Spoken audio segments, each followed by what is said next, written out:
Hello my dear students और मेरे प्यारे साथियों। आज हम लोग ना कुछ कुछ खास वर्ड को जानेंगे जो हम लोग का एग्जाम, खासकर यूजीसी नेट एग्जाम में हम लोग को बहुत बार पूछता है, जो बहुत इंपॉर्टेंट होता है। आप इधर उधर जरूर सुने होंगे, जैसे क्या क्या, जैसे कि हम लोग का क्या, ग्रुप डायनामिक, आपका power and politics, conflicts and negotiation, stress management, यहीं तक, केवल यहीं तक। ये जो ऑर्गेनाइजेशनल कल्चर है, ऑर्गेनाइजेशनल डेवलपमेंट, ऑर्गेनाइजेशनल चेंज है ना, इसको हम लोग किसी दूसरा वीडियो में देखेंगे। ठीक है, इस वीडियो में ना केवल ये सब देखेंगे, ऊपर का जितना हम बताएं सो। ठीक, तो चलिए क्या सबको स्टार्ट कर समझना है। सबसे पहले क्या हम लोग का ग्रुप डायनामिक्स।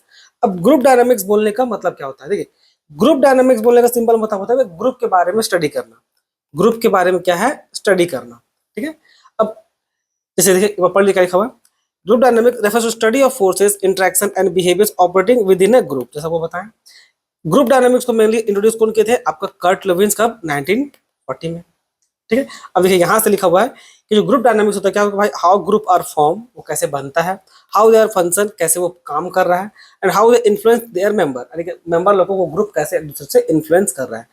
तो अभी जो ग्रुप डायनामिक्स जो वर्ड आप सुन रहे हैं ना बच्चों, ये कंपनी का पर्सपेक्टिव से है। ठीक है, कंपनी का पर्सपेक्टिव से, कंपनी के लिए इस्तेमाल होता है ग्रुप डायनामिक्स वर्ड। बनने को ग्रुप तो भाई आपका कंट्री लेवल भी बनता है, बनने को तो ग्रुप आप लोगों का कंट्री लेवल भी बनता है। जैसे क्या, हम लोग का यूरोपियन यूनियन, वो भी क्या है, ग्रुप है। वो लोग का भी अपना कुछ पर्सनल गोल्स है, कुछ अपना टारगेट पॉलिसी है। ठीक है, इंडिया का भी बहुत सारा इंडिया भी बहुत सारा पार्ट का मेंबर, जैसे सार्क हो गया, स्क्वाड हो गया, ब्रिक्स हो गया, इसके भी हम लोग मेंबर हैं इंडिया। तो एक प्रकार का ग्रुप है, तो वो क्या कंट्री लेवल पे है। ठीक है, उस तरह को जाने हम लोग ग्रुप नहीं बोलते हैं, वो अलग चीज का ग्रुप ही बोलते हैं, बट वो कंपनी पर्सपेक्टिव से नहीं, वो कंट्री लेवल पे है। ठीक है, तो उसको आप ग्रुप डायनामिक्स नहीं बोल सकते। ठीक है, ग्रुप डायनामिक्स क्या है ना, ग्रुप डायनामिक्स भाई हर इसके बारे में स्टडी करना होता है। ग्रुप डायनामिक क्या है ना, वो पूरा ग्रुप के बारे में स्टडी करना होता है एक प्रकार से, कि भाई वो कैसे फॉर्म हुआ, कैसे फंक्शन कर रहा है, और क्या उसका मतलब लोग जो मेंबर है वो कैसे बिहेव कर रहा है। ठीक है, तो इन अगर जो कंट्री लेवल पे जो ग्रुप है, यूरोपियन यूनियन, साप्ता उपता, बहुत सारा जो ग्रुप है, ब्रिक्स व्रिक्स सार्क, इन सब जब स्टडी कीजिएगा तब कहलाएगा ग्रुप डायनामिक्स। समझ में आया? तो ये था। अब चलिए समझते हैं ग्रुप डायनामिक्स और अच्छे। तो group dynamics is a study of interactive forces operating with in group, यानी कि जो फोर्सेस सब ग्रुप के अंदर में कैसे ऑपरेट कर रहा है, वो सब के बारे में काम बताने काम वो करता है। जैसे बताएं कि कैसे ग्रुप फॉर्म हुआ, फंक्शन हुआ, डिसीजन कैसे लिया जा रहा है। ठीक है, अब वाई ये इंपॉर्टेंट क्यों है, ग्रुप डायनामिक्स हम लोग का इंपॉर्टेंट क्यों होता है बच्चों? ग्रुप डायनामिक्स जो है ना, आपको क्रिएट करता है क्या, आपका सिनर्जी को। सिनर्जी मतलब क्या, अगर वो अच्छा ग्रुप रहा, अगर वो एक अच्छा ग्रुप रहा ना, तो वो मोटिवेट करेगा सबको अच्छा काम करने के लिए। तो वहां पर क्या होगा भाई, 2 और 2 + 2 = 5 का वो सिंबॉलिकली रिप्रेजेंट करेगा। जैसे हम लोग बोलते हैं कि 1 + 1 = 11, यानी कि जब एक और एक जब दोनों मिलेंगे तो भाई वो 11 लेवल का पावर को रिप्रेजेंट करेगा। तो ग्रुप अगर आपका अच्छा रहा ना, तो यहाँ पर देखिए, अब है क्या बच्चों, कि फिल्मी दुनिया में हम लोग बोलते हैं क्या, 1 और 1 = 11, 1 और 1 बोलते हैं 11। बिजनेस का दुनिया में वो क्या बोलते हैं, 2 + 2 = 5, ऐसे बोला जाता है वो। और अगर ग्रुप अच्छा रहा तो अगर से बात है भाई, वो तरक्की ही करेगा। ठीक है, तो ये होता है, ये इसलिए वो ग्रुप डायनामिक हम लोग क्या थोड़ा इंपॉर्टेंट हो जाता है। ठीक, अब देखिए, types of group. Types of group किसको बोलेंगे? टाइप्स ऑफ ग्रुप में आपको दो प्रकार का ग्रुप है, एक है आपका फॉर्मल ग्रुप और एक है आपका इनफॉर्मल ग्रुप। अब फॉर्मल ग्रुप सुनते ही आपको ध्यान में आना चाहिए कि क्या, कि फॉर्मल ग्रुप जो होता है भाई, उसको कंपनी बना करके देती है। ठीक है, कंपनी इसको खुद बनाती है, यानी कि ऑर्गेनाइजेशन या मैनेजमेंट खुद डिसाइड करती है कि ग्रुप क्या है और ग्रुप का ऑब्जेक्टिव क्या है। वो जरूरी होता है कंपनी को चलाने के लिए। ठीक है, जैसे क्या, आपका एक है फॉर्मल ग्रुप में आपका कमांड ग्रुप। अब कमांड ग्रुप है इसमें क्या, उसमें मैनेजर लोग हैं। ठीक है, जो सीधा एम्प्लॉय लोग को बताती है कि भाई कैसे काम करना है, कहाँ काम करना है। समझ में? टास्क ग्रुप होता है जिसमें मेनली क्या है भाई, एक पर्टिकुलर टारगेट या प्रोजेक्ट दिया गया, उसको जाकर उसको कंप्लीट करना है वर्कर लोग को। तो क्या, ये टास्क ग्रुप है। ठीक है, ये बनाया गया कंपनी के मैनेजमेंट के द्वारा, और लोगों का ऑब्जेक्टिव भी बता दिया जाता है। फिर आता है क्या, आपका informal group. Informal group company नहीं बनाती है, ये आपका स्पॉन्टेनियसली खुद ही क्रिएट हो जाता है। ठीक है, सोशल इंटरेक्शन के कारण ये आपका स्पॉन्टेनियसली खुद ही क्रिएट होता है। किस कारण से? सोशल इंटरेक्शन के कारण।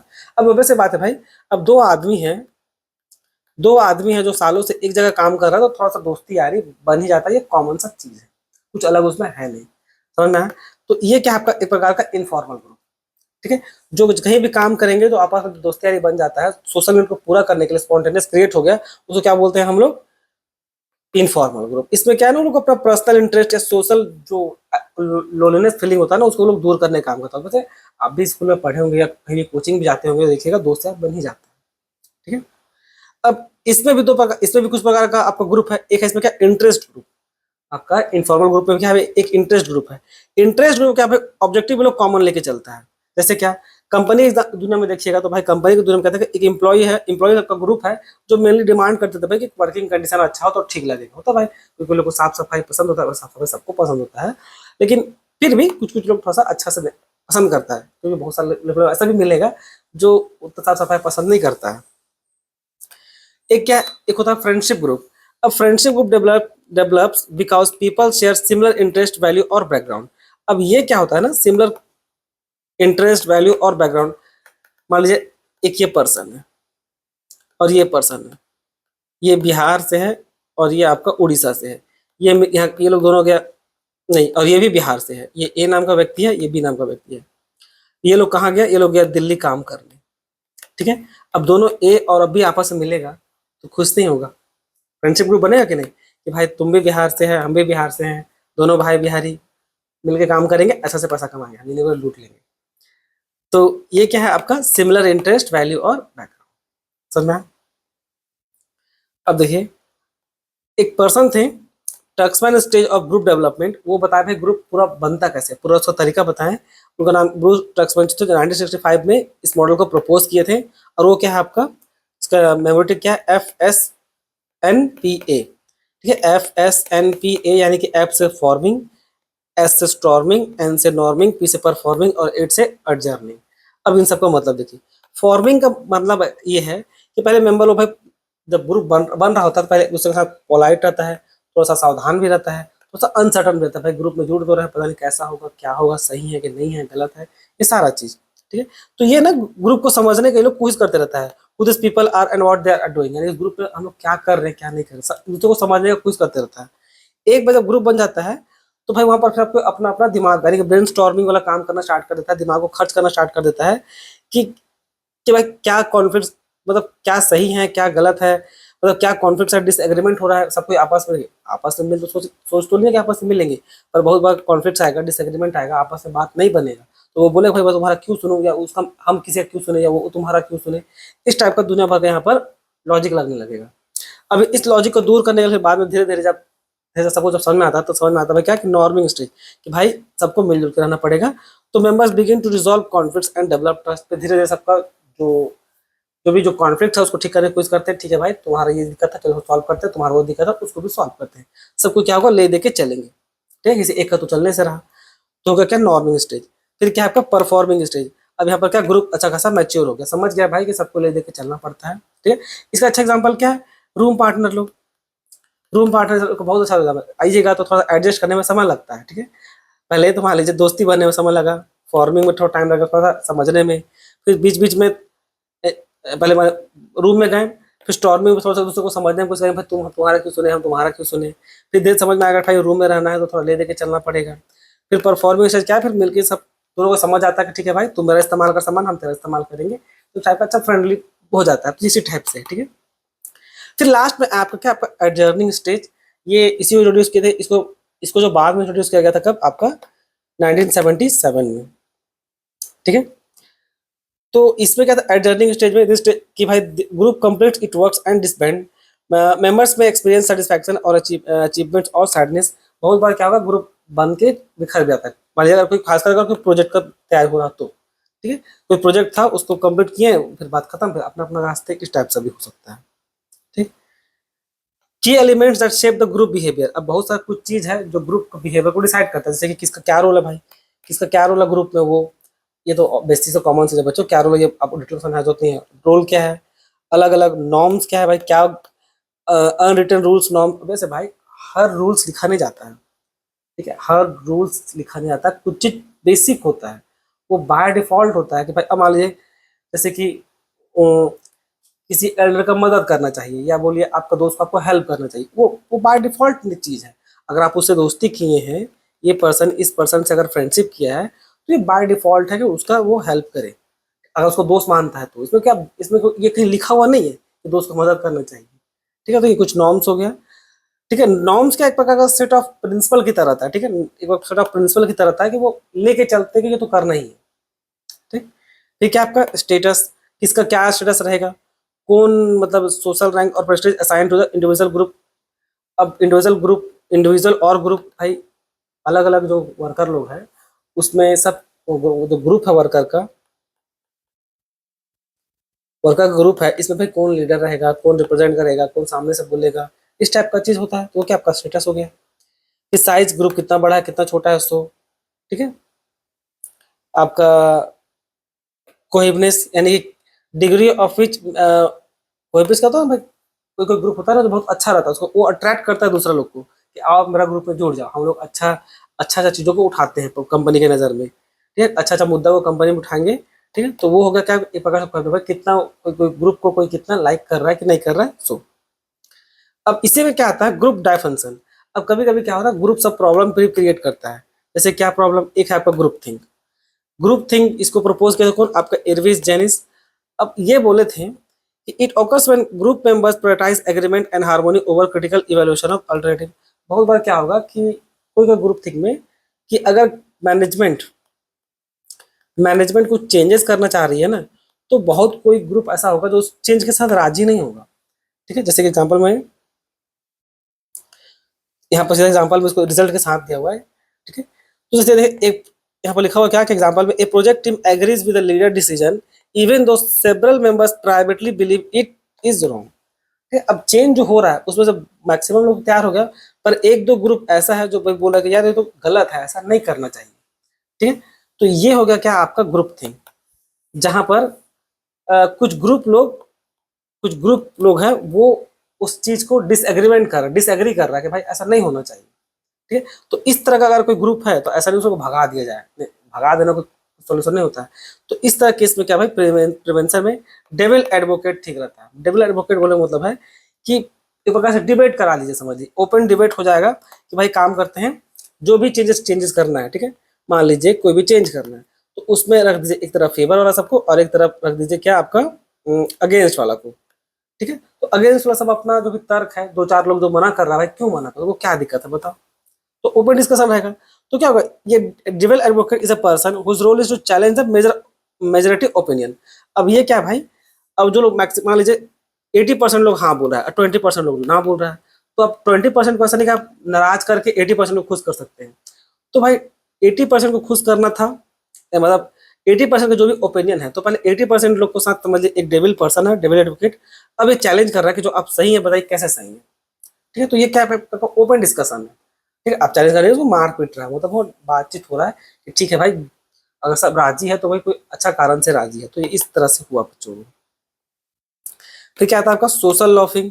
अब ये क्या होता है, refers to the tendency of individual to put less effort when working in a group than the when working in alone. अब ये जैसा वो बताएं ये उस प्रिंसिपल के आधार पे है कि बने रहो पगला काम करेगा अगला। तो कंपनी में ऐसा चलता है कि सब कोई सोचता है भाई कि चलो ना, तो सोचता है भाई हम बैठ आराम करते हैं, कोई ना कोई मेरा काम तो कर ही देगा, भाई कंपनी का काम तो चलेगा ही चलेगा, है तो ये काम रुक जाएगा। तो ये एक अच्छा चीज नहीं है। ठीक है। This concept known as Ringelmann effect. ठीक है। रिंगलमैन इफेक्ट अब इसका नाम है। इसमें इंडिविजुअल लोग ये सोचता है भाई कि हम नहीं करेंगे तो कोई और तो कर ही देगा, ऐसा तो नहीं कि काम नहीं होगा, कोई ना कोई तो करेगा ही करेगा। तो ये तो कोई अच्छा बात नहीं ना हो बच्चों। तो ये था। ठीक। Individual may believe that others will complete the work, members may feel their individual contribution can not be identified. उनको लग रहा है भाई हम अकेले कर भी देंगे तो कौन देखा जा रहा है, इतना बड़ा काम है मेरा कंट्रीब्यूशन कौन ध्यान देता है। तो ये है। तो इस तरह में क्या होता है ना, इसको डील करने के लिए सबको स्पेसिफिक काम दीजिए भाई, होता है डिवीजन ऑफ वर्क, सबको काम बांट दीजिए कि भाई तुम ये करेगा तुम वो करेगा, इस टाइप से। देखिए आपको इंडिविजुअल आप मेजर कर सकते हैं परफॉर्मेंस को। आप छोटे छोटे ग्रुप में बांट दिए हैं, मान लीजिए काम को छोटा सा ग्रुप में इंडिविजुअल काम को बांट दिए कि तुम ये काम करोगे तो पता चलेगा ना कि कौन काम किया है कौन काम नहीं किया है। ठीक। अब देखेंगे क्या है पावर एंड पॉलिटिक्स। अब पावर पावर एंड पॉलिटिक्स बोलने का मतलब क्या है, देखिए पावर किसको बोलते हैं, पावर बोलते हैं भाई पोटेंशियल और कैपेसिटी टू इन्फ्लुएंस अदर। जो अलग अलग जो कैपेसिटी है, जो जो आपका पोटेंशियल है वो क्या है दूसरों को इन्फ्लुएंस करने को जो ये रखता है, हैसियत रखता है, जो क्या बोलते हैं प्रकार का पावर। पॉलिटिक्स क्या है, पॉलिटिक्स जो होता है use of power in action to influence decision and outcome. अब पॉलिटिक्स एक प्रकार समझिए एक प्रकार षड्यंत्र टाइप से समझिए। जो इस्तेमाल किया जा रहा है, ठीक है, उस पावर को इस्तेमाल किया जा रहा है भाई कि आप अपना हिसाब से एग्जैक्टेड आउटकम निकले। क्या मतलब हुआ देखिए, समझिए, पावर समझ लीजिए एक, भाई उसके पास वो अथॉरिटी था, वो तो उसके पास वो समझ पोटेंशियल कैपेसिटी था जो आपको, जो इसका इस्तेमाल कर रहा था वो कह रहा था पावर।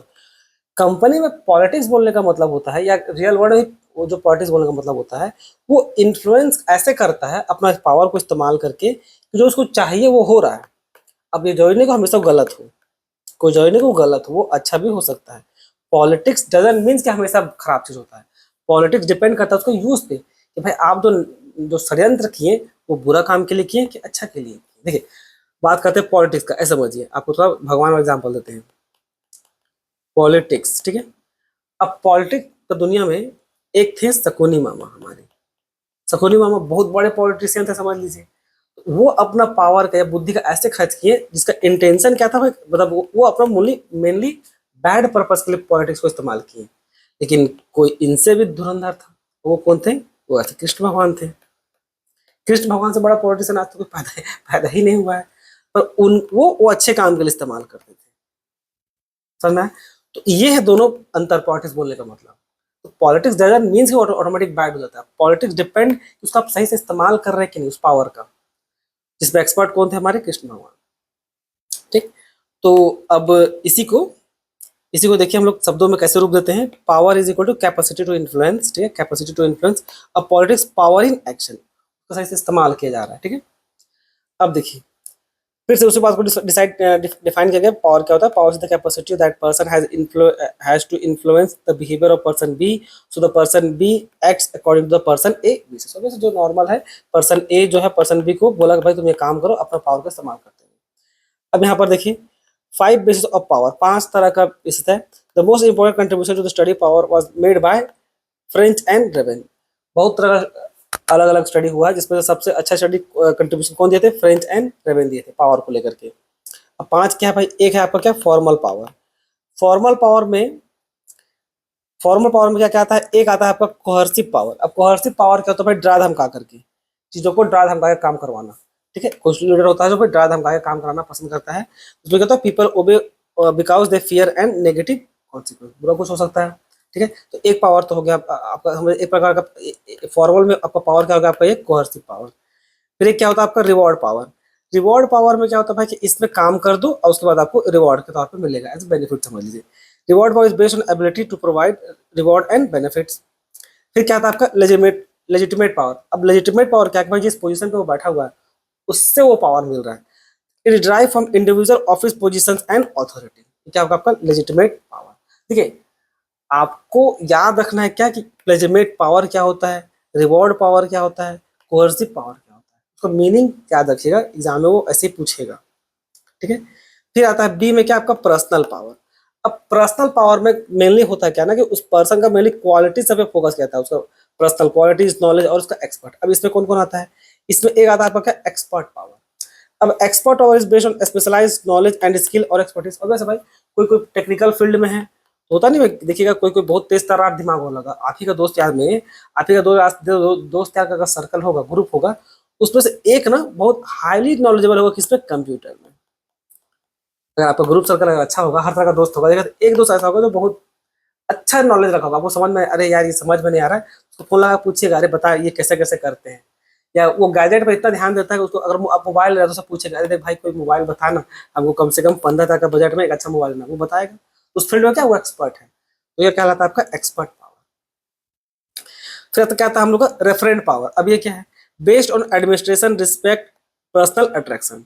अब एडमिरेशन एडमिरेशन जो होता है यहाँ पर, रेफरेंट पावर क्या होता है ना, कुछ कुछ पावर लीडर लोग ऐसा होता है, कुछ कुछ लीडर सब ऐसा होता है जो अपने आप आकर्षित करता है, उसका कुछ खास क्वालिटी, ठीक है। उसका कोई भी उसका पीपल लोग उसको खुद ही फॉलो करता है। जैसे केशव, कौन केशव? कृष्ण भगवान का केशव का बात नहीं कर रहे हैं, वो पुष्पा वाला केशव। वो देखिएगा पुष्पा, आई होप सब कुछ देखेंगे होंगे, इस उम्र में पाए जाओगे। तो जब पुष्पा जब वो नौकरी को लात मारता है तो एटीट्यूड देकर के केशव उसके पीछे आता है कि यार क्या वो, मतलब वो किस तरह का ये आदमी है, ठीक है। खाने को लाले पड़े हुए थे, फिर भी जब बात उसका ईगो पे आया तो वो लात मारा नौकरी को, चल हिसाब किताब कर दे, दिहाड़ी का हिसाब किताब कर, उसमें भी 100 रुपये देता है कि जाए इज्जत, अपना मालिक को बोलना कि 100 रुपए का इज्जत करके माथा पे चिपका ले ऐसे, क्योंकि ये रिफरेंट पावर है, तो वो खुद ही अट्रैक्ट किया। ठीक है, तो जो पुष्पा का जो क्वालिटी था, ठीक है, अल्लू अर्जुन का जो खुद क्वालिटी था, वो क्या अट्रैक्ट किया केशव को कि भाई क्या एटीट्यूड है इस आदमी का, इसके साथ हम रहेंगे तो हम भी कुछ बड़ा बनेंगे। ठीक है, एक प्रकार की रेफरेंट पावर कहलाता है। समझ में आया? Why does organisational politics occur? अब ऑब्वियस बात है, ऑर्गेनाइजेशन में भी सबको अपने हिसाब से आउटकम चाहिए रहता है, उसी के लिए भाई पॉलिटिक्स होता है। क्या लिखा हुआ है कि organizational politics arise when individuals try to influence decision, resource allocation, and outcomes to severe their interest.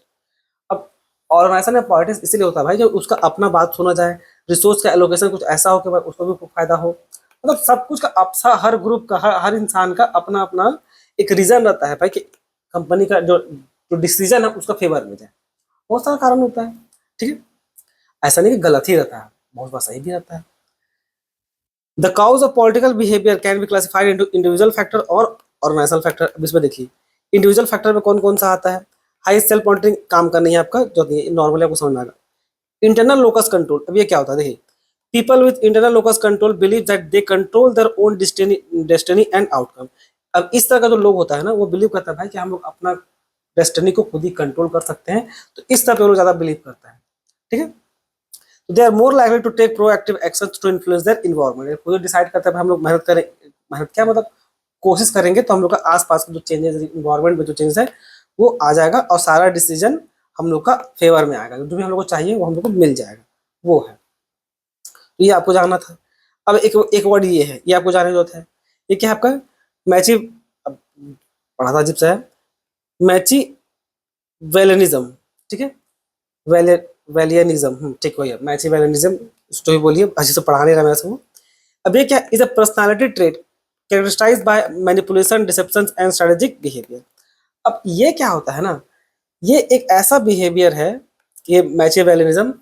अब इस पे क्या है ना, आदमी लोग षड्यंत्र करता है। ठीक है, जिसको नार फांस समझते हैं, जो तीन चार अजीब अजीब दिमाग रहता है, जो इधर का चीज उधर, उधर का चीज उधर, मतलब मैनिपुलेट करता है पब्लिक लोग को। क्या करता है? पब्लिक लोग को मैनिपुलेट करते रहता है अपने हिसाब से, मैनिपुलेट करता है, डिपेक्शन करता है, मतलब धोखाधड़ी बोलिए चाहे जो बोलिए, मतलब अपना उंगली में सबको नचाने का ये काम करता है। ठीक है, आपका मैनिपुलेट करना, डिफेक्शन करना, और अजीब सा स्ट्रेटेजिक बिहेवियर हर चीज में वो ऐसे चीज लगाता है कि भाई उसका काम निकल जाए, यानी कि जो भी आउटकम हो, जो भी आउटकम हो ना, उसके फेवर में जाए। समझ में आ रहा है? तो इसको क्या बोलते हैं हम लोग? मैचिवेलिज्म। एक प्रकार से शकुनी जो थे, शकुनी क्या थे, वो ऐसा इन्वायरमेंट क्रिएट किया कि भाई वो जुआ हुआ, वॉर हुआ। अगर आप महाभारत अच्छा देखे होंगे तो उन्हीं का दिन था वो जुआ मतलब जो गैम्बलिंग किया गया था सो, और जो वॉर हुआ वो भी उन्हीं का ही एक प्रकार से दिन था। समझ? तो मैचिवेलिज्म जो है, जो भी इसको पढ़ाने से नहीं रहा है, ये मेरी लोग क्या मैनिपुलेट करने का काम करता है, मैनिपुलेट कर रहा है अपना फेवर के हिसाब से। देखिए अब मैनिपुलेशन जो चीज है, अब ये समझ लीजिए, ये बुरा नहीं है, जैसा वो बताएं, जैसे पॉलिटिक्स बुरा नहीं, ये भी बुरा नहीं है। डिपेंड्स कि आपका इंटेंशन क्या है। इट्स डिपेंड कि आपका इंटेंशन क्या है, आपका इंटेंशन पे वो निर्भर करेगा। समझ में आया? They are often perform well in highly political environment. जैसे ये देखिए, अब गवर्नमेंट बहुत सा एक्शन तो लेती है, अब बहुत सा जो वो षड्यंत्र करती है गवर्नमेंट, अलग अलग नेता लोग, अब उसका इंटेंशन देखना पड़ता है। अच्छा इंटेंशन अच्छा हुआ तो उसको लोग अच्छा मानते हैं, बुरा हुआ तो उसको बुरा मानते हैं। ठीक है, तो ये था बच्चों। फिर ऑर्गेनाइजेशनल फैक्टर में स्कार्सिटी ऑफ रिसोर्सेज का आपको मतलब पता होगा, ये बताने की जरूरत नहीं है। एम्बिगुअस गोल्स, एम्बिगुअस का मतलब क्या है भाई, जहाँ पर आपको कंफ्यूजन हो। वर्ड सबको मतलब याद रखिएगा, जहाँ पर क्या होता है, यहाँ पर कोई चीज क्लैरिटी नहीं है, कंफ्यूजन है। ठीक है, सब्जेक्टिव परफॉर्मेंस इवैल्यूएशन, ये भी उतना मैटर नहीं करता। लो ट्रस्ट, ये भी आपको जानने को तो जरूरत नहीं है, हर चीज को लॉजिक उसमें जान जाते हैं, कीवर्ड सबको बस समझिए, वो इंपॉर्टेंट है, वरना इतना चीज डिटेल में लिखिएगा पढ़िएगा तो कंफ्यूज होकर मर जाइएगा, तो ये भी इंपॉर्टेंट नहीं है। ठीक है, अब ये देखिए इंप्रेशन मैनेजमेंट। अब ये क्या है, ये आपका नया कीवर्ड है।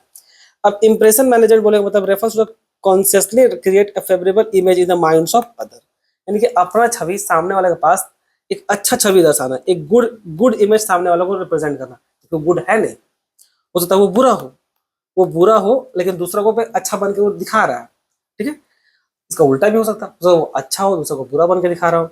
अगर कोई नारुतो का फैन होगा तो इटाची इसका बहुत अच्छा एग्जाम्पल है। पूरा दुनिया का नजर में विलन था, पर जो होकागे थे, जो थर्ड होकागे, उनको पता था कि भाई वो बहुत अच्छा है, वो विलेज के लिए बहुत सेक्रीफाइस किया है वो। तो ये क्या है आपका इंप्रेशन मैनेजमेंट, ये सामने वाले के पास इंप्रेशन छोड़ रहा है। अब अच्छा और बुरा डिपेंड करता है, हो सकता है वो अच्छा पर्पस भी हो, गुड पर्पस भी हो सकता है बैड पर्पस भी हो, ठीक है, तो उस पर डिपेंड करता है। ठीक। इन्फॉर्मेशन होर्डिंग, अब इससे क्या मतलब हुआ? इन्फॉर्मेशन होर्डिंग बोलने का मतलब means controlling access to important information. ठीक है, people keep valuable information to make themself indispensable. This tactics often strength expert power. अब देखिए बहुत बार क्या होता है कि बहुत सारा इन्फॉर्मेशन क्या होता है ना, कुछ कुछ खास लोगों के पास होता है, और बहुत बार उसको ट्रांसफर भी नहीं करता है। मान लीजिए खासकर किसी के पास एक्सपर्ट पावर, कोई ऐसा काम है, तो ये एक ऐसा काम है जिसको एक सीनियर जानता है। अब ये बहुत बार अपने जूनियर को सिखाता भी नहीं है, बहुत सारा कारण हो सकता है, लेकिन जनरली जो कंपनी में आपको देखने को मिलेगा वो है डर। किस बात का डर? ऐसा नहीं हो कंपनी से निकाल दिया जाएगा, नहीं। डर होता क्या है ना कि प्राइवेट कंपनी में थोड़ा दिक्कत चलता है बच्चों। अब क्या है ना, इस पर्सन को इस बात का डर रहता है कि भाई अगर इसको अपना जूनियर को अगर अपना जूनियर को हम काम सिखा देंगे तो फिर हम क्या करेंगे कंपनी में, फिर हमको नौकरी से निकाल ना दे, अगर ये गधा अगर मेरा काम करने लगे तो ये एक मन में डर रहता है, समझ में आया? तो आप कंपनी में ज्वाइन कीजिएगा तो आपको ये बात समझ में आएगा कि हम बोल क्या रहे हैं। बिल्डिंग कोलिएशन, तो एक साथ जो भाई अलायंस बनाते हैं वो क्या प्रकार कोलिएशन है, तो ये भी आपको सिंपल सा वर्ड का मतलब समझ आ गया। हाँ, स्केप बोर्डिंग समझ लीजिए। अब स्केप बोर्डिंग क्या होता है? यहाँ पर भागना, रिस्पॉन्सिबिलिटी से भागना, refers to shifting responsibility from failure to another person. यानी कि जो भी काम दिया गया था, मान लीजिए जो भी उसको काम दिया गया, अब वो काम उसको अच्छा से नहीं किया, उस काम में वो फेल हो गया, तो ये अपना रिस्पॉन्सिबिलिटी दूसरे के ऊपर थोप रहा है। रिस्पॉन्सिबिलिटी मतलब ब्लेम कर रहा है कि भाई सर हम तो कर देते लेकिन ये हमको करने नहीं दिया, ऐसे हो गया। ठीक है, तो ये हो गया आपका पास स्केपगोटिंग, मतलब बच के निकलने की कोशिश कर रहा है। ठीक है, the objective is to protect one own reputation and avoid blame. और क्या करेगा वो दूसरा पर ब्लेम ठोक देगा, सर हम तो सही से किए थे लेकिन इससे कारण वो काम ठीक से नहीं हो पाया। तो ये था बच्चों, जैसे क्या क्या एग्जांपल में देखिए, blaming another department for project failure होता है। जैसे कि देखिए मार्केटिंग डिपार्टमेंट मार्केटिंग डिपार्टमेंट मान लीजिए अच्छा से सेल नहीं कर पा रही है, सेल इंक्रीज नहीं कर रहा है, तो ये ब्लेम ठोक दिया किस पे? प्रोडक्शन डिपार्टमेंट पे।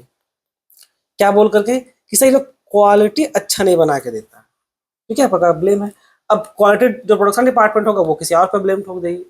हो सकता है वो आपका जो पैसा मेंटेन करता है अकाउंट्स डिपार्टमेंट, ठीक है, जो जहाँ पर पैसा का मेन हिसाब किताब होता हो, एचआर, पैसा कहाँ से आता है, फाइनेंस डिपार्टमेंट ब्लेम ठोक देगा। सब प्रोडक्शन डिपार्टमेंट बोल रहा है फाइनेंस डिपार्टमेंट को, या अपना सीनियर को बोल रहा है प्रोडक्शन डिपार्टमेंट के, सब फाइनेंस डिपार्टमेंट वाला हमको पैसा कम देता था, हम सामान सस्ता खरीदते हैं।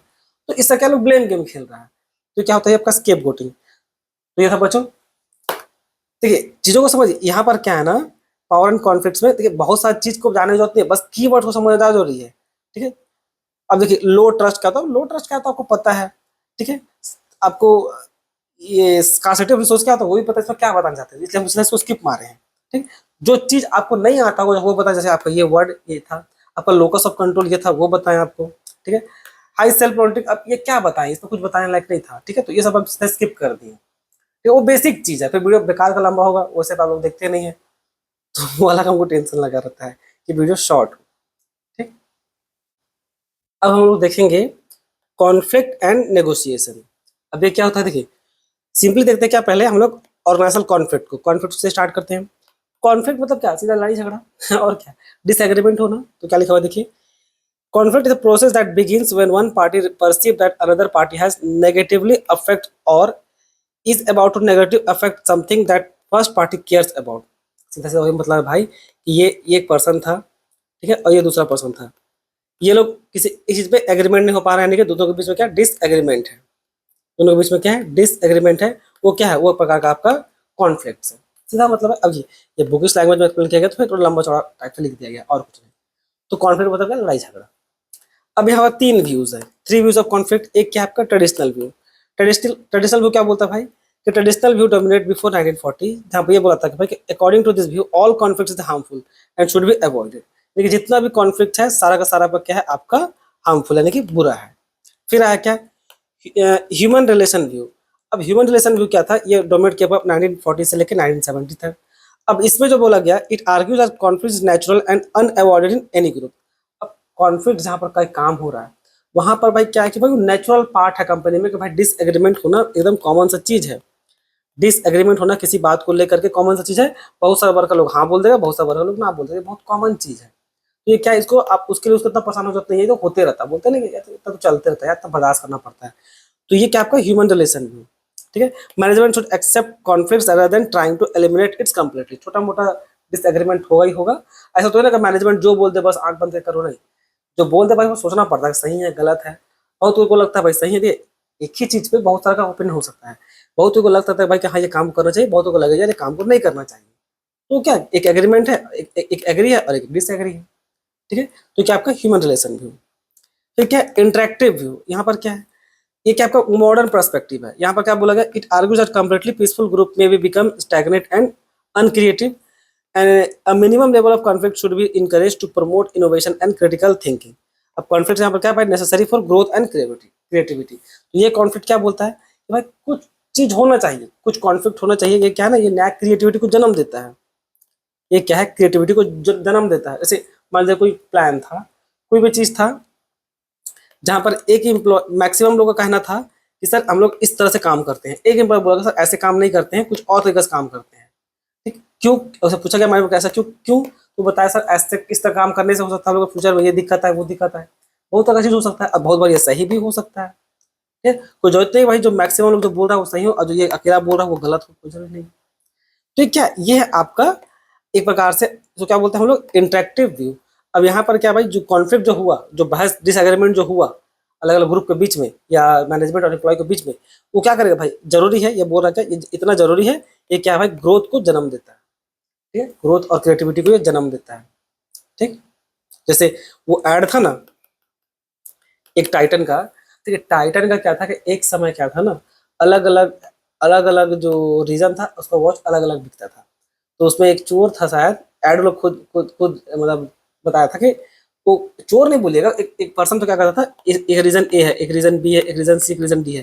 रीजन ए से खरीदता था सस्ता में और रीजन बी में या सी में महंगा में बेच देता था। तो बहुतों को लगा भाई उस समय क्या सिर्फ स्टोर होता था, तो इसको सबको चोर समझने लगा कि ये चोरी किया। तो बाद में बता के नहीं हम चोरी नहीं किया, हम आप ही का माल को यहाँ सस्ता में खरीदते हैं, हमारे बेच गया, बिजनेस स्ट्रेटेजी। अब सोचिए यही सेम आइडिया अगर कोई एम्प्लॉय देता तो उसको क्या रिकॉग्निशन मिलना चाहिए कि नहीं। सेम आइडिया अगर कोई एम्प्लॉय दे तो भाई रिकॉग्निशन मिलना चाहिए कि सर ऐसा तो कोई ऐसे कर सकता है। तो कोई जरूरी नहीं कि हर बार भीड़ भाड़ के साथ जाना, भेड़ बकरी की तरह, ठीक है। तो ये हो गया आपका। अब देखिए टाइप्स ऑफ कॉन्फ्लिक्ट देखिए, एक क्या आपका टास्क कॉन्फ्लिक्ट जो लड़ाई को लेकर के होता है, मतलब काम को लेकर के है। Task involve disagreement about the content objective and goal of work, ये याद रखिएगा। टास्क में क्या याद रखना आपको, कंटेंट ऑब्जेक्टिव और गोल ऑफ वर्क, इसको क्या बोलेंगे हम लोग, टास्क कॉन्फ्लिक्ट, ठीक है। झगड़ा हो रहा है यहाँ पर ऑब्वियस है। फिर क्या है रिलेशनशिप कॉन्फ्लिक्ट, ऑब्वियस है रिलेशनशिप में तो ये बताने की जरूरत नहीं है, ये तो जिंदगी भर आप देखे होंगे अपने दोस्त में, अपना पार्टनर में, मम्मी पापा के बीच में, ये सब है। ये दिक्कत क्या करता है ऑब्वियस भाई, ये डैमेज करता है टीम वर्क।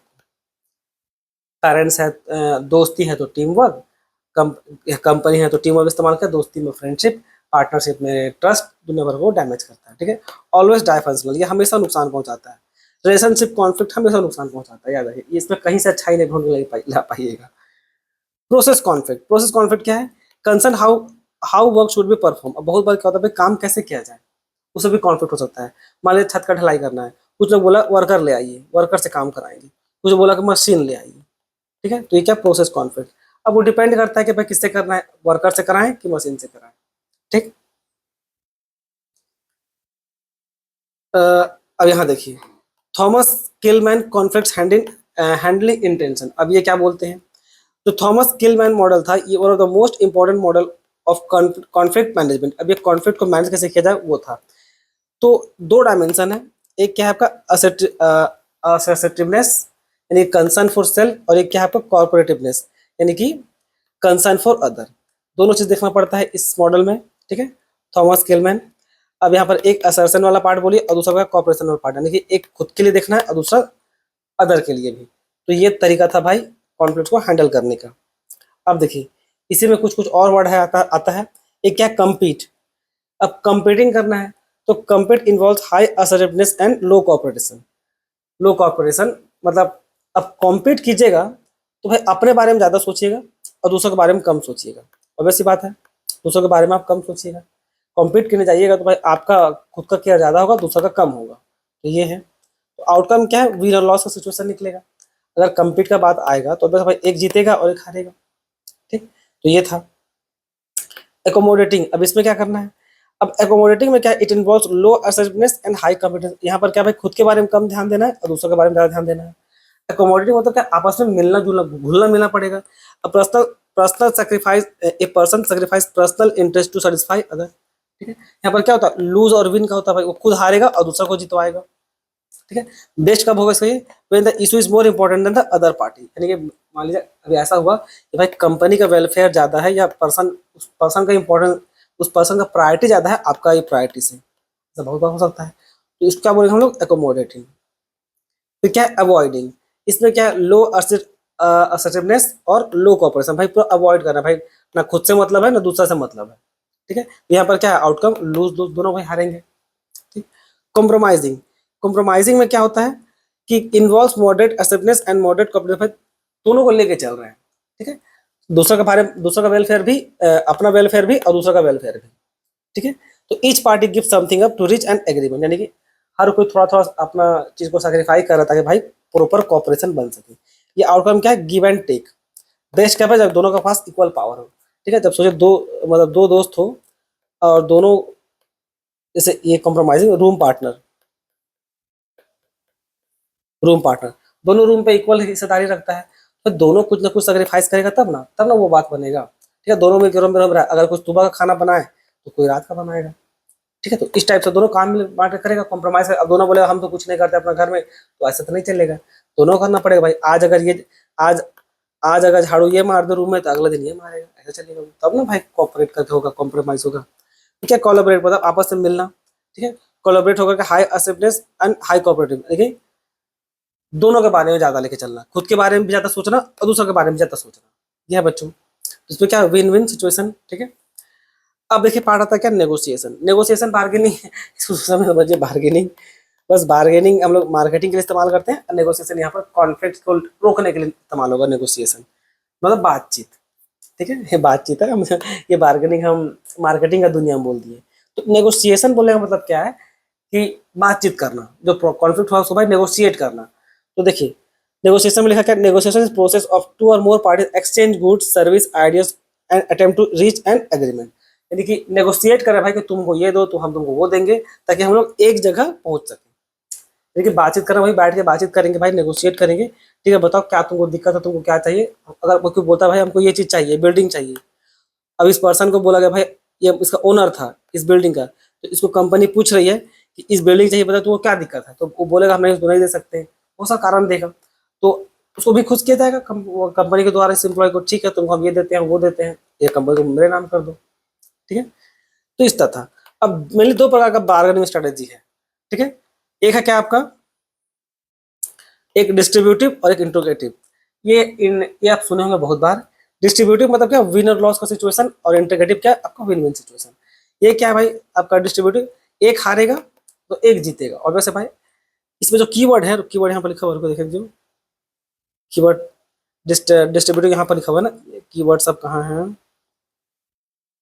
इस part attempt to maximise own, keyword दिखा रहा है, इस पर लिखा था कीवर्ड में क्या कि,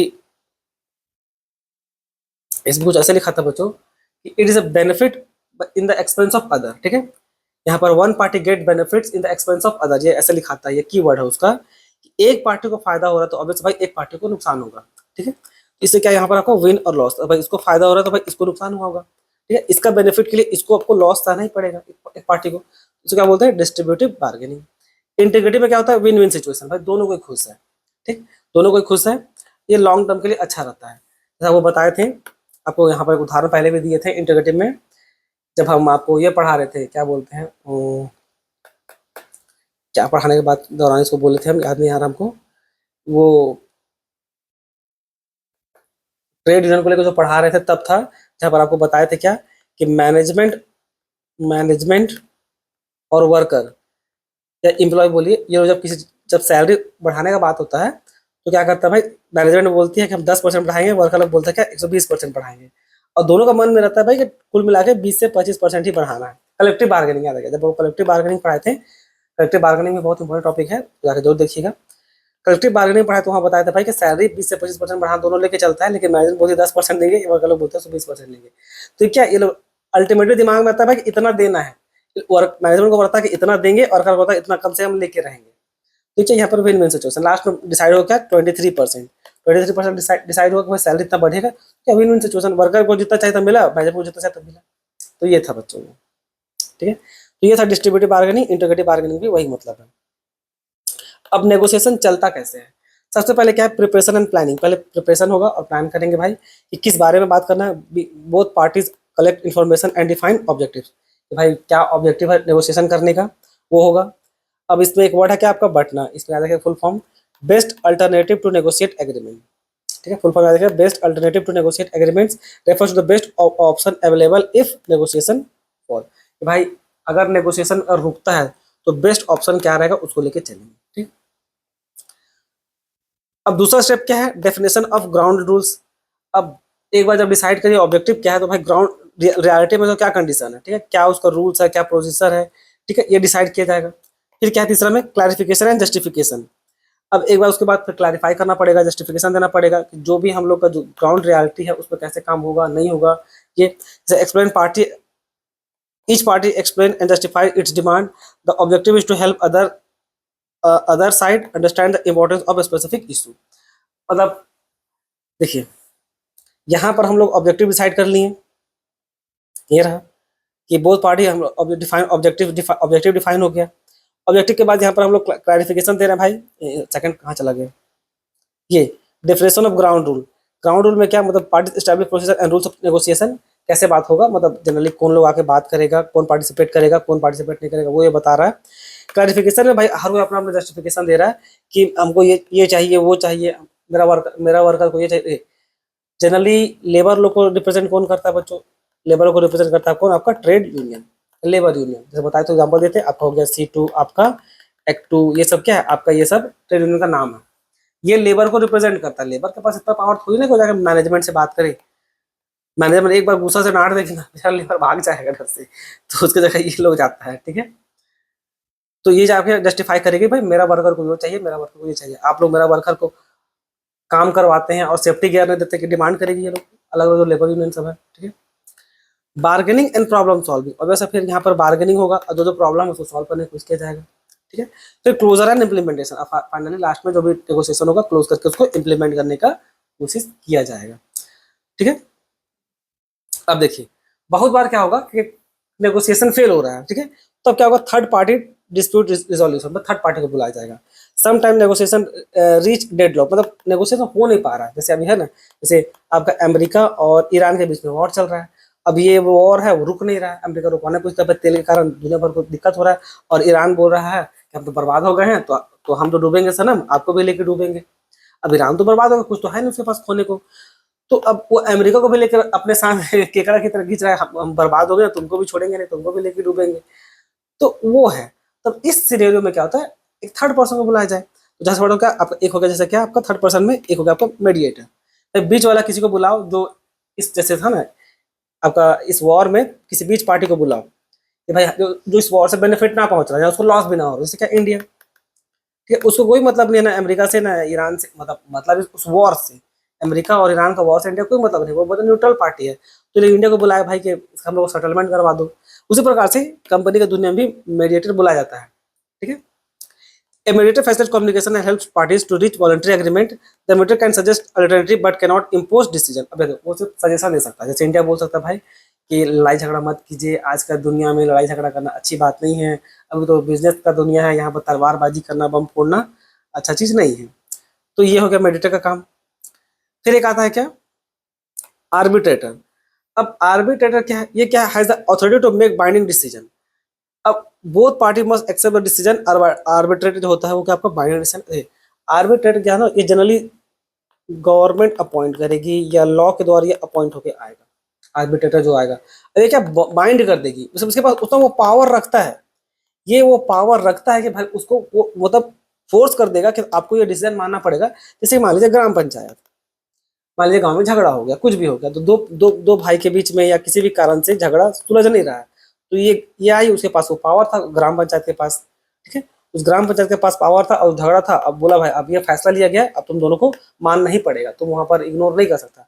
सेम यहाँ पर सभी गवर्नमेंट अपॉइंट करती है बहुत सारा आर्बिट्रेटर, तो बहुत सारा एक्ट है इस सब चीज के लिए, बहुत सारा एक्ट है, वहां पर जाके वो लोग डिसाइड कर सकते हैं। जैसे क्या ट्रिब्यूनल, कोर्ट, लेबर कोर्ट होता है ना, लेबर कोर्ट में चलेगा, एम्प्लॉय को लग रहा है भाई मैनेजमेंट को काम हम लोग को सैलरी रोक के रखिए, ऐसा बहुत बार होता है बच्चों।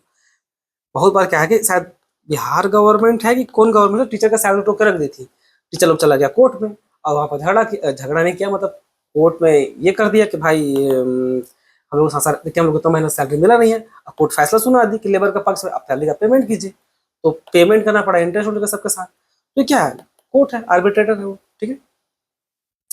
फिर क्या है आपका कॉन्सिलिएटर, अब ये क्या है, conciliator act informal communication link between conflicting parties, ये इनफॉर्मल पार्टीज है, ये क्या करे, हेल्प कर improve communication and reduce misunderstanding, ये इनफॉर्मल वे में जाकर के और दोस्ती यारी टाइप में बुला लिया गया भाई कि आओ थोड़ा सा ठीक कर दो, ये कम्युनिकेशन ब्रिज का काम करेगा, याद रखिएगा। ये क्या काम करेगा, ये आपका कम्युनिकेशन ब्रिज का काम करता है कि भाई इस चीज को जरा सॉल्व कर दो, ताकि होता है ना कि कम्युनिकेशन कम्युनिकेशन चलते रहे।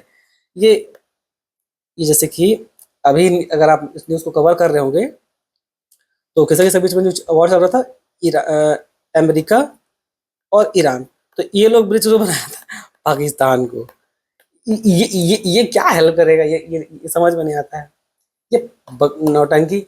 अब बनाया गया था पाकिस्तान को कम्युनिकेशन ब्रिज, ये फालतू खुद का खाने पीने का है नहीं, ये कम्युनिकेशन सेट करेगा, ठीक है। ये और ईरान इसका बात सुनेगा और अमेरिका भी इसका ये लोग का बात सुनेगा, पर पता नहीं फिर भी क्यों।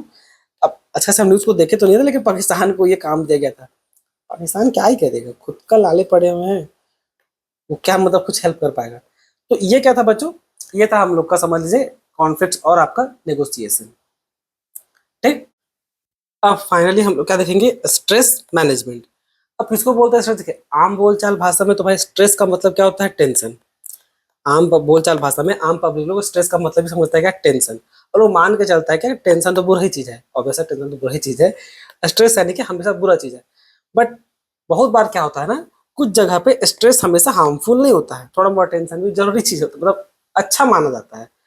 तो डेफिनेशन तो आपको समझ में आ गया बच्चों, कि किसी भी चीज में बहुत बार ऐसा जिंदगी में आएगा जहाँ पर आपको अपॉर्चुनिटी फेस करना पड़ेगा, अलग डिमांड और रिसोर्स के हिसाब से आपको थोड़ा सा परेशानी रहता है भाई, क्यों, क्योंकि भाई आपको उसका अनसर्टन रहता है, वो क्लैरिटी नहीं रहता कि क्या होगा क्या नहीं होगा। स्ट्रेस या टेंशन लेने का मतलब क्या क्या कारण क्या है, आपका अनसर्टनिटी, क्या आपको क्लैरिटी नहीं कि भाई क्या होगा। देखिए फियर ऑफ अननोन एक प्रकार से बोलिए, आपको डर रहता है उस अननोन चीज से। स्ट्रेस कब होता है, जब ब्रेन को कोई चीज जब क्लैरिटी ना ना, जब उसकी जब वो कोई चीज अननोन हो तो वो सोच सोच के आपको परेशान करते रहता है, वो क्या आपका एक प्रकार का स्ट्रेस है, ठीक है। अगर क्लैरिटी रहता तो फिर स्ट्रेस नाम का चीज होगा ही नहीं। स्ट्रेस इसलिए होता है ना क्योंकि आपको आइडिया नहीं रहता कि होगा क्या, क्लैरिटी नहीं रहता उस चीज पे, ठीक। तो हम जैसा आपको बोले कि स्ट्रेस जो होता है वो हमेशा हार्मफुल नहीं होता है। बहुत बार स्ट्रेस क्या होता है ना, एक छोटा मोटा स्ट्रेस आपको बहुत बार वो मोटिवेट भी करेगा परफॉर्मेंस के लिए। थोड़ा मोड़ा काम का चिंता होना भी जरूरी है, जब थोड़ा चिंता कीजिएगा कि भाई काम बचा हुआ है, पेंडिंग है, तो आप अपना फालतू का जो चीज है उसको साइड कीजिएगा और काम पे ज्यादा थोड़ा सा फोकस कीजिएगा, वरना एकदम रिलैक्स हो जाइएगा, वरना क्या होगा, एकदम रिलैक्स हो जाइएगा और काम नहीं कीजिएगा। बेस्ट एग्जाम्पल आपका एग्जाम, ये जो हम लोग जो स्टूडेंट पॉइंट ऑफ व्यू होता है, जब हम लोग बिगिनिंग में आते हैं तो सोचते हैं भाई अभी तो बहुत टाइम है, अभी तो साल भर का समय है, कौन पढ़ेगा, ठीक है, साल भर का समय है कौन पढ़ेगा, और बाकी टाइम हम लोग ऐसे ही हम लोग टाइम पास करते रहते हैं। जैसे ही नजदीक में एग्जाम आता है तब जाकर आपको थोड़ा टेंशन होना स्टार्ट करता है कि भाई कि अब समय कम है, तो थोड़ा फोकस करें। तो उसी चीज को अगर आप हल्का सा स्ट्रेस लेके चलिए कि भाई कि समय रहते ही हम लोग इसको पकड़ लेंगे, या डेली 1 घंटा भी पढ़ेंगे तो बहुत बेस्ट है। और चलो डेली भी नहीं तो मान लीजिए अब 6 महीना बचा हुआ, तो आपको लगा बात 6 महीना तो तेरे हंसी खेलने कूदने में गुजार दिए, अब 6 महीना फोकस करते हैं पढ़ने में, तो क्या तो टेंशन लिए ना कि 6 महीना खत्म हो गया, 6 महीना पढ़ना है। तो छोटा मोटा टेंशन क्या है, बिजनेस के लिए अच्छा है, या किसी भी चीज के लिए, बिजनेस के लिए हो चाहे आपको पर्सनल लाइफ के लिए अच्छा है, वो क्या आपका परफॉर्मेंस को इंप्रूव करेगा, समझ में आया? तो स्ट्रेस का नेचर देखिए, एक स्ट्रेस का नेचर क्या है आपका, यू स्ट्रेस। अब इसका क्या मतलब हुआ, ये आपका positive and beneficial to stress, जो आपको बस बताएं, ये क्या इंक्रीज करता है फोकस को, मोटिवेशन को, क्रिएटिविटी और परफॉर्मेंस को। वो बताएं कि भाई ये आपको मेनली ना फोकस करने में हेल्प करेगा, मोटिवेट करने में हेल्प करेगा, बहुत तरीका से आपको मोटिवेट कर सकता है, ठीक है। जैसे एग्जांपल में क्या दिया हुआ है, ए चैलेंजिंग बट अचीवेबल डेडलाइन, और से बात करें, मान लीजिए जो रिजल्ट ही दिए, एग्जाम नजदीक में है, अब आपको वहां पहुंचना है, तो आपको थोड़ा सा चिंता करना जरूरी है, वरना एकदम रिलैक्स हो जाइएगा, एकदम रिलैक्स होइएगा तो क्या कीजिएगा उसको आप इग्नोर कर दीजिएगा, टाइम पास करते हटा दिया, फालतू चीजें हटा, ध्यान नहीं दीजिएगा। इसे थोड़ा मोड़ा उस पर सोच विचार करना जरूरी है। इसका इफेक्ट क्या निकलता है? Improve performance. एक होता है डिस्ट्रेस। अब डिस्ट्रेस क्या, ये हार्मफुल और नेगेटिव होता है। ये आपको समझ एंजाइटी, बर्नआउट, फ्रस्ट्रेशन और पुअर परफॉर्मेंस, बहुत सारा कारण से आपको ये हो सकता है। ये तो बताने की जरूरत नहीं है, आपका आम जिंदगी में बहुत बार आपको ये मिलता होगा। तो आई डोंट थिंक ये कैसे होता है वो बताने की जरूरत है। बहुत कारण से देखिए, डिस्ट्रेस का मेन प्रॉब्लम पता है क्या है? आपको जो स्ट्रेस होता है या किसी को टेंशन होता है, उसका मेन प्रॉब्लम क्या है? Over thinking. Over thinking in सब का माई बाप है। आप अपना ओवर थिंकिंग खत्म कर दीजिए, आपका प्रॉब्लम तो 90% सॉल्व हो गया। क्योंकि दिमाग का आदत है छोटा मोटा बात को एकदम तिल का ताड़ बना देना, मतलब छोटा सा बात को पूरा एकदम बढ़ा चढ़ा के प्रॉब्लम को खुद को आपको प्रोजेक्ट करता है कि भाई ऐसे हो गया तो, वैसे हो गया तो, ऐसे हो गया तो, जब वो रियल में कुछ हो नहीं रहा है। 90% प्रॉब्लम क्या आपका ओवर थिंकिंग का रहता है। 90% प्रॉब्लम इंसान का ओवर थिंकिंग है। अगर कोई इंसान ओवर थिंकिंग पे काबू पा ले तो समझ उसको 90% प्रॉब्लम ठीक हो गया, अब 10% वो हैंडल कर लेगा। ठीक है, ये रियल लाइफ सिंपल वैसे नहीं चलता है। रियल लाइफ बहुत ही कॉम्प्लिकेटेड वे में होता है, तो आदमी सोच सोच के परेशान होते रहता है। ओवर थिंकिंग इसको बोलते हैं। तो मेन स्ट्रेस का प्रॉब्लम क्या है आपका? Over thinking. ओवर थिंकिंग कर लीजिएगा ठीक, तो आपका मैक्सिमम प्रॉब्लम तो वही सॉल्व हो जाएगा। ठीक है, इसके लिए बेस्ट उपाय क्या है? वैसे तो भाई लोग बोलता है बहुत लोग बोलता है क्या, मेडिटेशन करना, पर आई डोंट थिंक कि मेडिटेशन आपको उतना हेल्प करेगा। मेडिटेशन हेल्प तो करता है, ऐसा नहीं है कि बिल्कुल नहीं करता है, बट एकदम से ठीक कर दे वो ऐसा नहीं है। ओवर थिंकिंग का बेस्ट क्या है ना, आपको माइंड को थोड़ा रेगुलेट करने सीखना पड़ेगा। अब वो कैसे कीजिएगा माइंड को रेगुलेट? बस दिमाग को फोर्स कीजिए। मान लीजिए आप कोई सोच में डूब गए, सोच में जब डूब गए तो दिमाग को फोर्स कीजिए कि भाई ये फालतू चीज पे ध्यान मत दो। ठीक है, फालतू चीज पे ध्यान मत दो, उसको वापस खींच के लाइए, तो उसको रेगुलेट करते रहते हैं अपना माइंड को। जैसे मान रेगुलेट करने का मतलब है कि दिमाग आपको बार बार बार बार वहीं पर लेके जाएगा जहां आपको नहीं जाना चाहिए, तो दिमाग को बार बार खींच के वापस लाइए। समझ में आया? वापस खींच के बार बार लाइए कि भाई हमको वहां नहीं जाना है। ठीक है, तो उस पे आपको हेल्प करेगा क्या? आपको एक मेडिटेशन। अगर आप पूजा पाठ में बिलीव करते हैं तो वो भी आपको बहुत हेल्प करेगा। ठीक है, पूजा पाठ भी बहुत हेल्प करता है। मंदिर जाइएगा ना, थोड़ा दिमाग शांत रहता है। इससे क्या आपको जब एक बार समझ में आ जाएगा ना कि जो होगा जिंदगी में अच्छा होगा, तो अभी आप ओवर थिंकिंग नहीं कीजिएगा। जब इस बात को भी एक्सेप्ट कीजिएगा भाई कि जिंदगी में जो होगा आपका अच्छा होगा, तो जो होते आया अच्छा होगा, यानी कि आप अपने तरफ से आप अपना बेस्ट दीजिए। अब आप अपना बेस्ट दे दिए तो उसे परेशान होकर लॉजिक नहीं बनता है। अब अपने तरफ से बेस्ट दिए, अब जो होगा भाई वो अच्छा ही होगा, ये मान के चलिएगा। या देखिए, बेस्ट देना जरूरी है, ये मत सोच के बैठ जाएगा भाई जो होगा तो अच्छा ही होगा। अरे जब तक कुछ कीजिएगा नहीं तब तक कुछ होगा कैसे? इसलिए पहले कुछ करना पड़ता है। अब मान के अपना बेस्ट दीजिए और मान के चलिए भाई जो होगा ठीक होगा, तो उस हिसाब से क्या है ना, आपको ओवर थिंकिंग का प्रॉब्लम नहीं होगा। ठीक, नहीं तो फिर परेशान रहिएगा और क्या। ठीक, तो ये क्या आपका डिस्ट्रेस।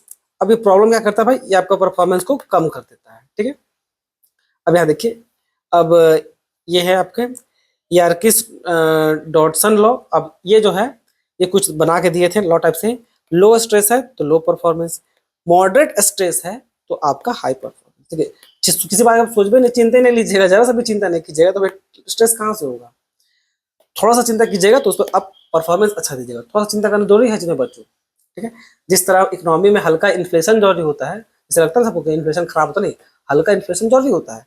सेम लाइक वाइज थोड़ा चिंता करना भी जरूरी होता है।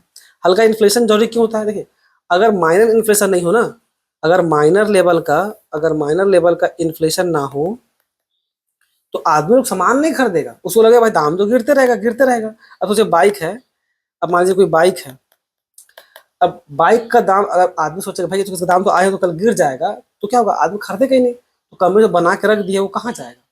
तो थोड़ा सा इन्फ्लेशन जरूरी होता है कि भाई वो डर में रह के आज खरीद लेते हैं, नहीं तो कल तो बढ़ जाएगा, इस टाइप से। तो ये क्या है ना, हल्का मॉडरेट इन्फ्लेशन जिस प्रकार से जरूरी होता है, मॉडरेट नहीं माइनर इन्फ्लेशन, इन्फ्लेशन माइनर होता है। और मॉडरेट स्ट्रेस लेना जरूरी होता है ताकि भाई आपका काम अच्छा हो, हाई परफॉर्मेंस जाए। थोड़ा चिंता करना जरूरी है, और ज्यादा चिंता कीजिएगा तो फिर आप परफॉर्मेंस नहीं दे पाइएगा। फिर एक्सेस स्ट्रेस क्या होगा ना, कि दिमाग को आपको थका देगा। ठीक है, वो ब्लॉक कर देगा दिमाग को, वो काम करने आपको नहीं देगा, आपको समझ में नहीं आएगा क्या करना है क्या नहीं करना है। ठीक है, और जब ये हो गया तो इसी स्टेज से फिर आप आगे बढ़िए कहाँ पर? दूसरा स्टेज पे, जिसका नाम क्या होगा आपका? डिप्रेशन। और यहाँ से अगर लौट के नहीं आ पाता जो लोग, तो फिर वो लोग कहाँ? सुसाइडल केस में चल जाता है, और वो आपका सबसे खराब चीज है। डिप्रेशन से कोई कीजिए रिटर्निंग आने का। ठीक है, पहली बात तो यहाँ पर जाइए ही नहीं। एक ही बोला ना, इसका मेन प्रॉब्लम है ओवर थिंकिंग। ओवर थिंकिंग खत्म कीजिए, मेडिटेशन कीजिए। अगर आप पूजा पाठ में बिलीव करते हो तो पूजा पाठ रहिए, आपको लगेगा भाई जो हो रहा है अच्छा हो रहा है, आप अपना बेस्ट दे रहे हैं, तो आप क्या ही करें, तो इससे भी मन आपका हल्का रहेगा। पोटेंशियल सोर्स ऑफ, अब सोर्स क्या है, दुनिया भर का सोर्स है। स्ट्रेस होता कैसे, दुनिया भर का सोर्स है। इन्वायरमेंटल काउसेस क्या है भाई, पैसा का प्रॉब्लम है, जॉब का दिक्कत है, टेक्नोलॉजी का इशू है, ठीक है, कंपनी में पॉलिटिकल अनसर्टेनिटी, पॉलिटिक्स में भी हम लोग स्ट्रेस लेते रहते हैं। देखिए बहुत बार तो बच्चा लोग बीजेपी और कांग्रेस को लेकर स्ट्रेस लेते रहता है कि यार बीजेपी जीत जाए, कोई कोई बोलता है कांग्रेस हार जाए या कांग्रेस जीत जाए, इसको भी लेके वो लोग परेशान रहता है। ठीक है, ऑर्गेनाइजेशनल फैक्टर जैसे क्या, आपका टास्क डिमांड, जो काम मिला हुआ है सो, ठीक है, रोल डिमांड भाई, जो रोल है उससे आपको परेशान है, ठीक है, का ये क्या क्या है आपका रोल में, क्या कॉन्फ्लिक्ट है, झगड़ा हो रहा है, एम्बिग्यूटी है, कंफ्यूजन कंफ्यूजन है, क्लियरेंस नहीं किसी बात को, तब इंटरपर्सनल डिमांड है भाई। ठीक है, फिर क्या पर्सनल फैक्टर भी आपको स्ट्रेस लेके आता है, फैमिली का टेंशन, मेनली फैमिली का टेंशन, स्टार मार्क, आदमी को मेनली फैमिली का टेंशन होता है। फैमिली में ही आपका इकोनॉमिक प्रॉब्लम आके जो खड़ा हो जाएगा, ठीक है, कि भाई घर कैसे चलेगा, फाइनेंशियल बर्डन, ये सब। ठीक, तो ये सब है। फिर अब एक एक सेकंड, नीचे नहीं जा रहा वो। अब स्ट्रेस का कॉन्सिक्वेंस क्या हो सकता है, स्ट्रेस स्ट्रेस लेने से क्या मिलेगा, कुछ नहीं मिलेगा, तबीयत खराब होगा। एक क्या है साइकोलॉजिकल सिम्टम, देखिए क्या, आपका हेडेक, सर दर्द देगा। स्ट्रेस लेने में सबसे पहला यहीं पर, सबसे पहला कहाँ आपको दुखेगा, हेडेक। इसी से क्या एक बीमारी होता है, क्या बोलते हैं उसको, माइग्रेन। नहीं, माइग्रेन शायद स्ट्रेस के कारण नहीं होता, हाँ उसी का होगा, सॉरी इसी का होगा, स्ट्रेस के कारण माइग्रेन होता है। ठीक है, फिर हाई ब्लड प्रेशर का बीमारी देखने को मिलेगा, हार्ट डिजीज मिलेगा, वीक इम्यून सिस्टम मिलेगा। स्ट्रेस आपको दुनिया भर का प्रॉब्लम देगा। स्ट्रेस बहुत ही खराब चीज है। ठीक है, देखिए आपको बोले स्ट्रेस कुछ नहीं होता, इंसान का मेनली वो ओवर थिंकिंग का देन होता है।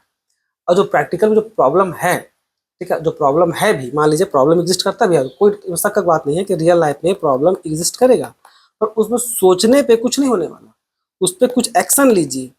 ठीक है, जितना हो सके उसको ठीक करने का कोशिश कीजिए, उस प्रॉब्लम को, गलती हो गया तो उसको सुधारने की कोशिश कीजिए। उस पर रोना गाना करते रहिएगा तो वो ठीक नहीं हो जाएगा। तो ये है बच्चों, साइकोलॉजिकल सिम्टम पे आपको देखने को मिलेगा एंजाइटी, ठीक है, डिप्रेशन, और आपका क्या इरिटेशन टाइप का।